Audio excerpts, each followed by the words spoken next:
This week on Mill Street, we travel to Portland, Maine, to the Tandem Bakery. We visit with head baker Briana Holt. She makes a savory kale and 2-cheese scone, then a double chocolate cake, and then she adds honey juniper syrup. It's absolutely delicious. Please stay tuned as we investigate the new American bakery.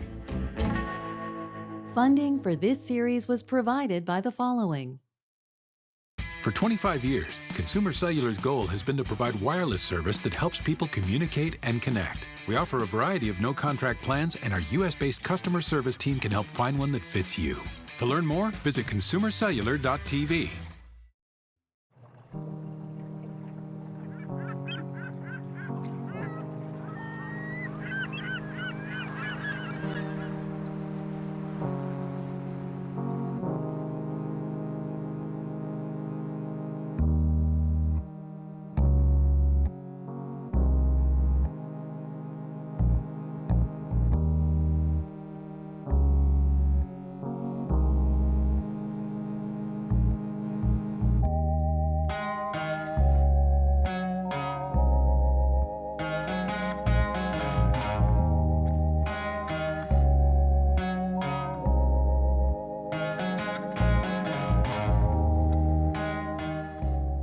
I think something that happens to me is I see something out in the world that excites me, whether it's a pastry someone else has made or even a dish that's savory, and something about it gets me really jazzed, whether it's a textural combination or a flavor combination.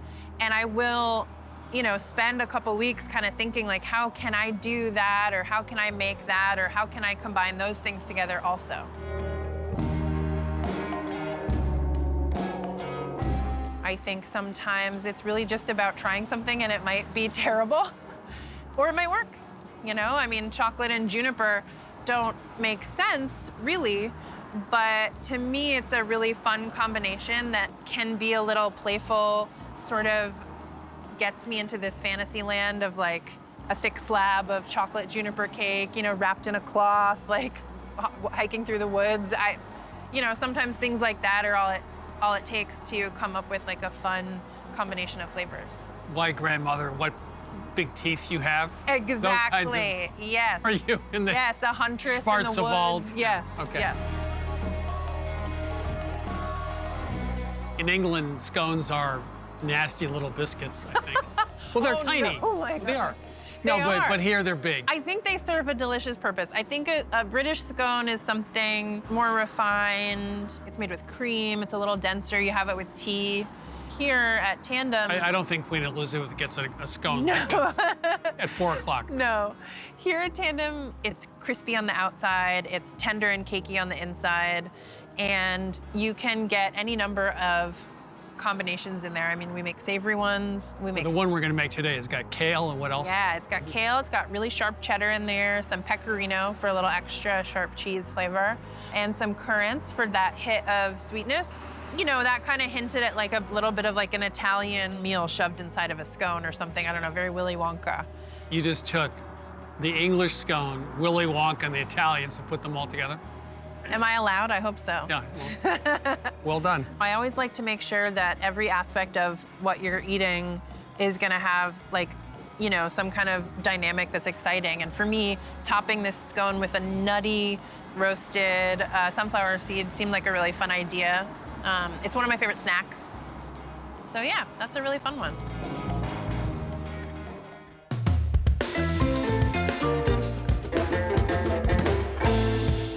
So these particular scones are savory. They're made with kale and cheddar, a little pecorino, some currants in there as well, and we'll finish it all off with some toasty sunflower seeds. So the way that we make scones here at Tandem is in a food processor because we make big, huge batches. You can do this at home if you don't have this piece of equipment. Totally fine. You're just gonna use your hands and work the butter into the flour with your fingers. So we've got butter here that I've chopped up into little pieces. There's no need for them to be super uniform, just small chunks that will fit in your food processor. And we're gonna take this dry mix, which has flour, leaveners, salt. There's also a little black pepper in there for a savory kick. And there's sugar too.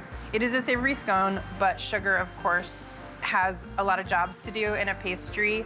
Moisture helps with the flavor. It's also gonna keep the scone nice and tender and get a little color and crispness on the outside. So just don't forget that savory things also need sugar. So we're gonna dump this in here, and we don't have to put it all in there, just enough to kind of cover the butter. We're just gonna pulse it like that. We don't wanna decimate it into the flour. We just wanna kind of cut it up a little bit. Now what we're working with is a mixture that's a little bit sandy. You might have heard people say small peas, but I like to get in there after the food processor with my fingers and just kind of flatten the butter a little bit like this. It's sort of like, almost like you're spreading it. What we're doing is we're gonna make flaky layers in the pastry by kind of combining the butter and the flour together like this.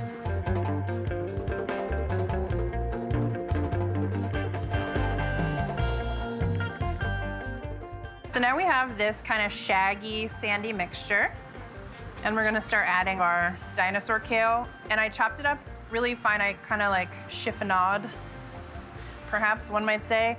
And I did season it. You wanna remember to season all the parts of your pastry. And the kale, I gave a little lemon juice and salt, and I really like squished it around with my fingers to kind of macerate it a little bit. And then we got our cheese here. This is some pecorino, which is gonna add a nice little sharp bite. And then this is really sharp, really dry cheddar. And I chopped it up into chunks. You could also grate it, but what I like about these chunks is that when you bake the scone, this little guy is gonna kind of melt out, and you'll get like a little pocket of cheese. You might even luck out with like a crispy burnt cheese section on the bottom of your scone. The next thing I'm gonna put in here are some currants, and I did plump these up for a few minutes with some boiling water, and then we're gonna toss everything together. So we're gonna hydrate these scones with buttermilk. You want it to be nice and cold so that your butter in your mixture doesn't get warm as you're working. The buttermilk is gonna add flavor, acidity. It's gonna help tenderize the dough. The acidity in the buttermilk is gonna react with the leavener, and that's gonna make for a nice, tall, tender, flaky scone. And you just wanna dump it all right in, like this. So now we're gonna toss this together, and I like to start with a spoon so I don't get my fingers all totally covered in buttermilk. But we're just gonna toss it loosely. You just kinda wanna get all that stuff in there to kind of touch the buttermilk. A little, hey, how you doing? And now once that's mixed together, now we're gonna use our hands. I've got some extra flour here. I'm gonna do a little of this on the surface, and then just dump that bad boy right out, like that. What we wanna do is treat this dough almost like a buttermilk biscuit. A little bit of flour just to keep your hands from getting too sticky, and then gentle but firm. So you like to gather it from the top and just kind of gently bring it over, and then turn the whole shebang and do it again. Gather it from the top and just a gentle little knead. Not like bread dough. You know, you want to be nice and gentle. You don't want the warmth from your hands to melt the butter. Once you've gathered and folded your scone dough a couple of times, you should have this relatively homogeneous little ball here. I'm just gonna cut that baby right in half. I'm gonna give it a little more flour here. And now we're gonna shape it into almost like a big puck. So you kind of like toss it around a couple times and just use the tips of your fingers if you can help it. And gently poke, prod, and flip until you get a disc that's kind of tall and fat. So I just use this gentle pinching motion, and I remember to flip my scone dough every so often to keep it from getting too smashed. And you just want a rustic, messy, that means messy, disc, just like this. There we go. We're gonna take our scone rounds, and we're gonna brush them with egg wash. You can make an egg wash from a lot of stuff. Plain eggs whisked together, eggs and milk, eggs and cream. That's what we do here at Tandem. We use eggs and cream. It gives it a nice shiny exterior, kind of seals the surface. And at this point, you could top your scones with whatever your heart desires. But here, when we make these here at Tandem, I top them with sunflower seeds. They're lightly roasted with a little salt, just a little olive oil and salt in the oven until they get toasty and flavorful. It's got a nutty, delicious flavor, and it's really gonna add a little extra something. So really shove a bunch on there. Doesn't need to be neat. You want them to kind of pile up, just like this. And you want to use a knife that's pretty sharp here. You're cutting through all those layers that you made by gently folding it together. And you don't want to smush it or smash it down. So you take a nice sharp knife and just cut it nice and evenly like that. And then in there, you have all your nice layers. You got all your kale, some currants in there. And we're gonna cut this into 3 so that we get 12 scones. All right, so now we have 12 very beautiful scones. And I'm just gonna tray them up and get them in the oven. If you want to bake them some other time than right now, you can put them in the freezer. Once they're frozen solid and you wanna bake them, you're just gonna lower your oven temperature a little bit, 15 to 25 degrees. You kinda gotta get to know your oven to know for sure. So we're gonna get these in the oven. They're gonna bake pretty hot and kind of jump up right away. Get a little lift from the leavener. The acidity of the buttermilk is gonna help that along. Let's get them in the oven.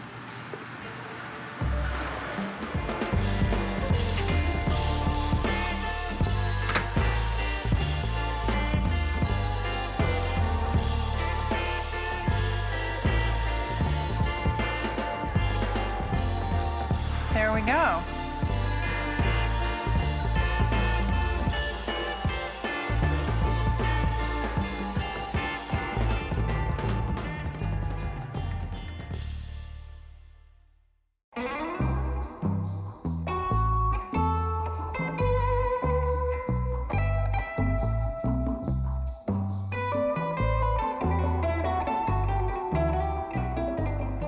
You mentioned the idea of having fun with baking, Yeah. be irreverent. You said to me a long time ago that when you're prancing around baking, you know, why not I won't drink a ever live that Schlitz? down with you. No, but this is like, what is the prancing thing? I mean, like, is this like baking, you're kind of like a school kid? I just happen to be really lucky, and I've gotten to be able to do the thing that I love as a job. I mean, if I weren't doing this as a job, I would be doing it in my free time like crazy. I love baking, and if I'm at home alone, I might feel inspired, but I also love sharing with people, come up with something good that someone's gonna be excited by and share it with them. Playing in the kitchen and making stuff, the way somebody might be painting or drawing, I mean, I'll mess around in the kitchen for hours. Not long ago, I had a chocolate juniper cake, which I'm making here. And I go like, okay, chocolate and juniper, I mean, that struck me. I mean, like strawberry and rhubarb goes together, or maybe cheese and kale. But I had to think about that one. Piney and chocolate, Yeah. they balance each other, or? I think so, yeah. The chocolate is a really dark, kind of deep chocolate. That cake has got some black cocoa powder, and it's got melted 75% chocolate in it. And the cake itself is kind of a squidgy. You know, it sinks a little bit in the middle. It's a little dense but soft because of all the chocolate. Juniper, which has sort of like a piney, citrusy, floral vibe, kind of like brings the cake out of the low base level of like fudgy and chocolatey and kind of like steps it up a notch. It becomes something that has kind of like 2 layers instead of just being kind of one note. You know, like I said, I like to play around with flavors, and I think it opens people up to a new world of, you know, maybe they've never heard of juniper. Maybe they didn't know that it went in things other than sauerkraut. And for me, I like playing with those ingredients. The juniper berry itself is really beautiful, and when you heat it, it releases these oils. and the cocoa powder is really oily and fragrant as well, and I like the combination of those two things. Thank you, Briana.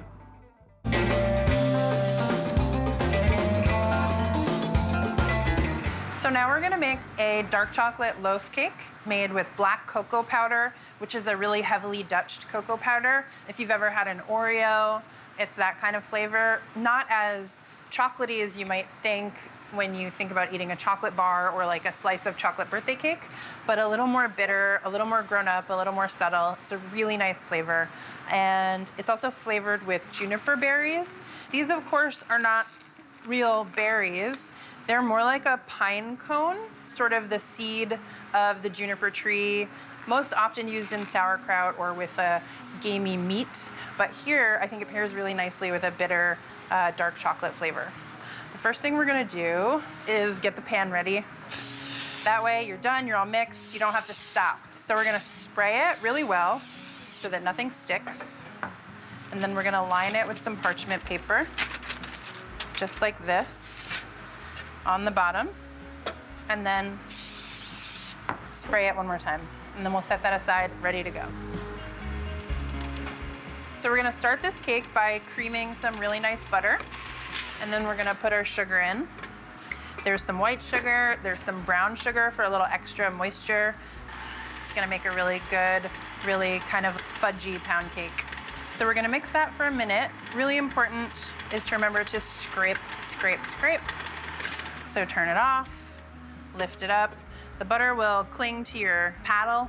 Every mixer has a little blind spot down on the bottom where things like to hide. That's why you wanna scrape it really well.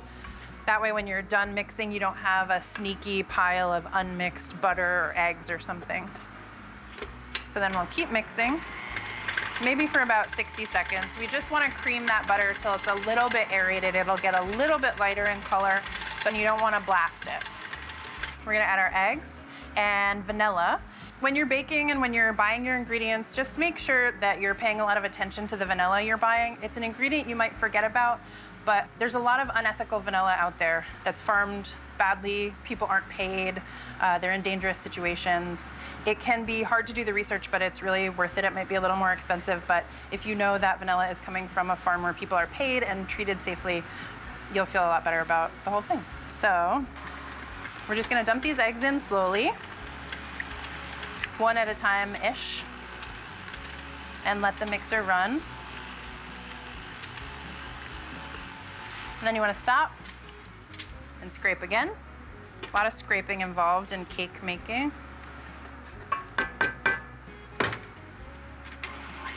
And then just let it run for another minute here until the eggs and the butter homogenize a little bit. Now we're gonna add our melted chocolate. This is a 70% dark chocolate, really tasty, really flavorful. We melted it over the double boiler. This is gonna bring out a little more of a chocolate flavor, a little more of a fudgy texture. We've got the black cocoa powder, which is sort of bitter. This is gonna have a little more of that rich, chocolatey flavor that you're after with a chocolate cake. So we're just gonna put this right in. Keep mixing. Nice and gentle this time. You don't wanna beat your chocolate too hard. Just get it slightly mixed into your egg mixture. And then we're gonna take our dairy here. We got sour cream and buttermilk, a little extra tang. Sour cream is one of my most favorite ingredients to use in baking. It's got a lot of fat, a lot of flavor, and the acidity is helpful again for flavor and for tenderness. And like a lot of different styles of cakes, you don't need to beat this cake so smooth. You can leave some lumps in there. It can be a little bit sloppy. That's gonna help it have a really tender texture. So just a gentle mix, just for a second. Next thing we're gonna do is get our dry ingredients in there. This is flour and black cocoa powder and some ground juniper. You wanna toast it to bring out some of the oils that are in there, which will really release that flavor. It's so good, I can smell it from here. It's like piney and citrusy and just really amazing.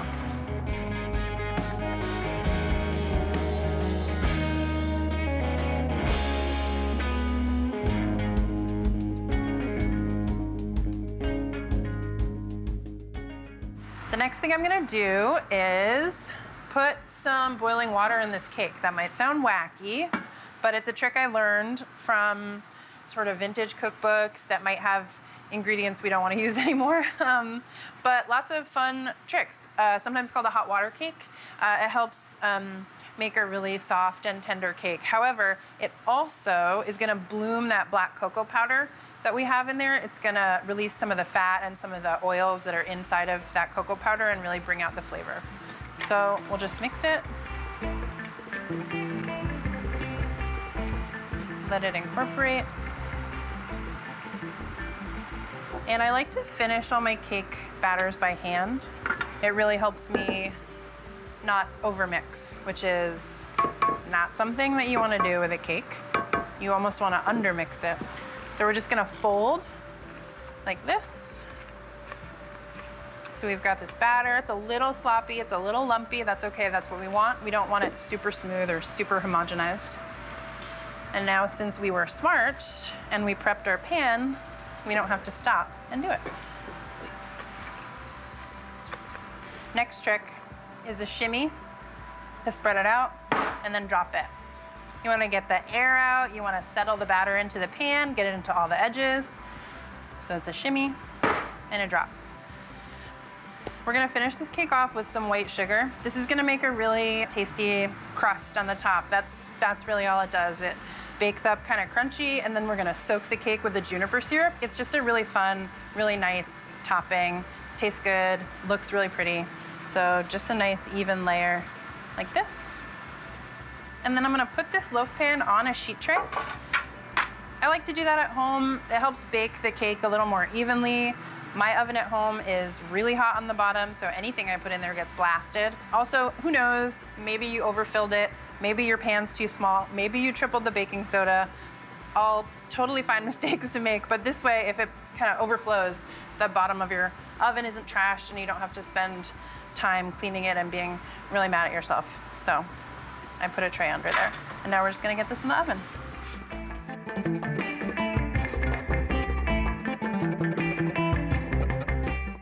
I'm just gonna poke this cake all over with my trusty poker, which is also a thermometer. And that's gonna help this syrup really get down in there. And nobody's gonna notice these holes, and if they do, then they're just gonna know how hard you worked to get this flavor in there. So just pour this juniper syrup all over. Let it soak in. It's kind of like a simple syrup made with honey and ground juniper and toasted juniper berries.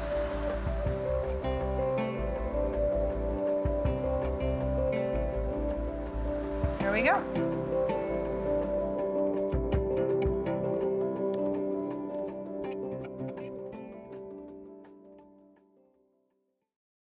Funding for this series was provided by the following.